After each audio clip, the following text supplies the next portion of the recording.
기획, 제작, 스튜디오 전산실, 원작, 이츠나. 그 밤의 죽음과 히치하이킹.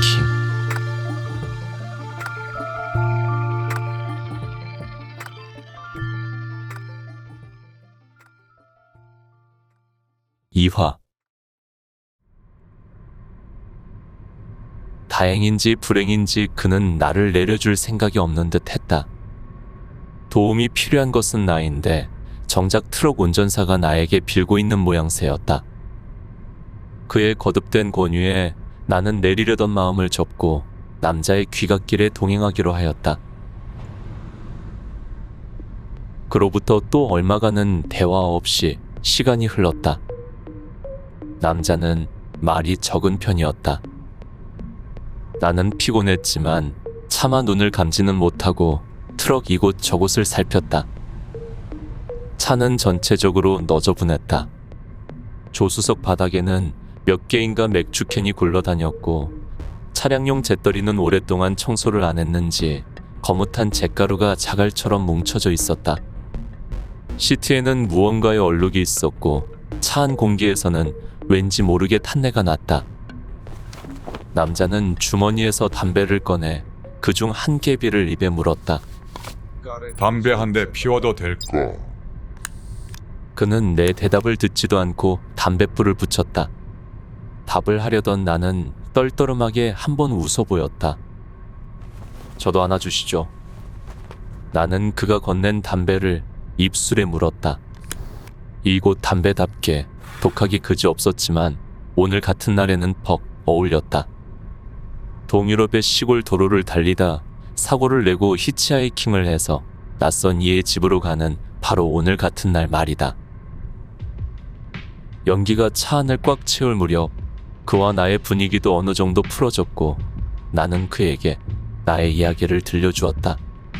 어쩌다 일을 그만두었는지, 어떻게 여행을 떠나게 되었는지, 꿈꾸던 여행과 실제 여행은 어디가 달랐는지, 하다보니 말을 너무 많이 한 것은 아니었는지.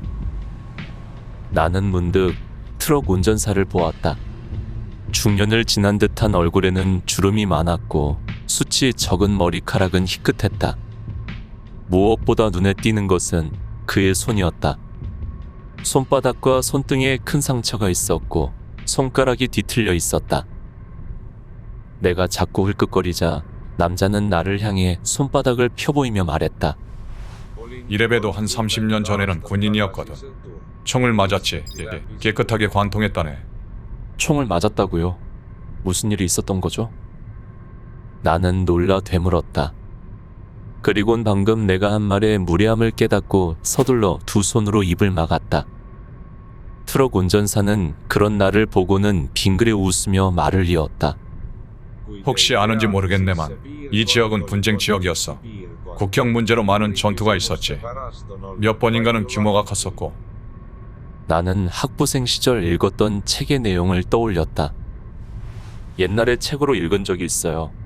그때는 통역집의 성능이 떨어졌던 탓에 전쟁이 더 길어졌었다던데 맞나요? 그 책 내용이 맞네. 그 시절 통역집은 요즘에 비해서는 형편없는 수준이었어. 평화로운 시기에는 그 정도 통역만 해주어도 문제가 없었지만 서로 속이고 죽여야만 하는 전쟁의 시기에 통역집에 떨어지는 성능은 재앙과도 같은 결과를 낳았지. 통역 문제로 휴전 협상이 몇 번이나 결렬되고 그러는 사이 사람들이 엄청나게 죽어나갔어. 그의 눈이 어딘가를 응시하며 파르르 떨렸다. 나는 그의 시선이 향하는 곳으로 눈을 돌렸다. 룸미러에 사진이 붙어 있었는데 금발의 여자가 초등학생 정도 되어 보이는 여자아이를 안고 있는 사진이었다. 돌연 그는 잡고 있던 핸들을 쾅쾅 내리치며 탄식을 내뱉었다. 빌어먹을 새끼들. 외국어 할 줄 아는 놈이 한 명도 없었다니. 단 한 명도. 저질 통역집을 믿고서 말이야. 나는 무언가 말하려다 굳게 입을 다물었다. 가방을 껴안은 채 완전히 캄캄해진 창밖을 내다볼 뿐이었다. 차창에는 물방울이 몇 묻어 있었다. 결국에는 비가 오는 모양이었다. 히치하이킹을 하지 못했다면 저 바깥에서 비를 맞으며 떨고 있었을 것이다. 이래나 저래나 이 차를 탈 수 있었던 것은 다행스러운 일이었다. 얼마간의 침묵이 흐른 뒤 그는 다소 누그러진 목소리로 내게 물었다.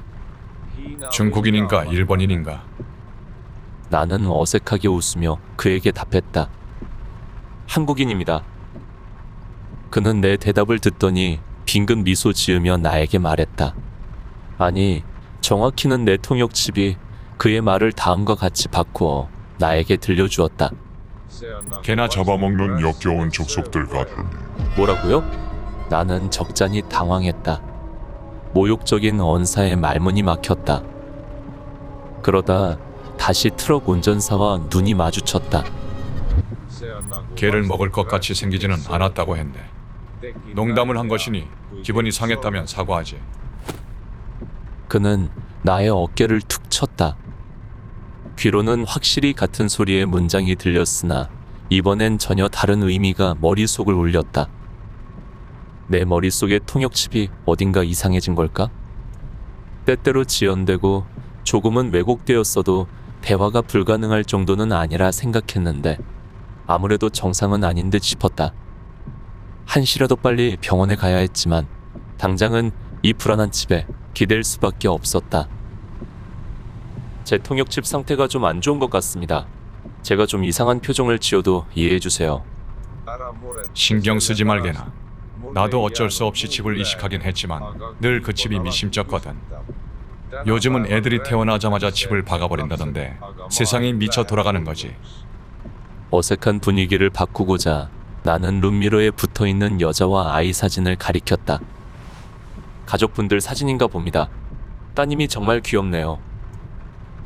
참 귀여웠었지. 지금껏 살아있었다면 결혼할 나이가 되었을 텐데 말이야. 뭐래도 생각대로 되지 않을 때는 아무것도 하지 않는 것이 방법이다. 나는 입을 다물고 시트에 기댄 채 창밖을 바라보았다.